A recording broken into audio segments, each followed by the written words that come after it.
त्याला स्वामींनी आपलं म्हटलंय त्याला काळाचीही भीती नसते. तुम्ही त्या समर्थांचे लाडके आहात ज्यांच्या नावाने यमदूतही रास्ता बदलतात.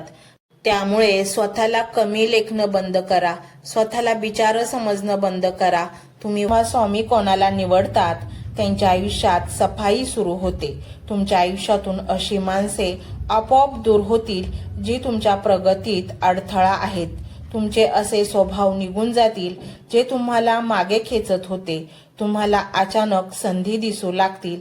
ज्या कामासाठी तुम्ही अनेक वर्षांपासून धडपडत होता ती कामं कोणाच्या तरी एका फोनवरून किंवा एखाद्या भेटीत मार्गी लागतील. तुम्हाला आश्चर्य वाटेल की हे इतके सोपे होते का? हो, हे सोपं होतं, पण तेव्हा वेळ आली नव्हती. आता स्वामींनी तथास्तु म्हटले आहे.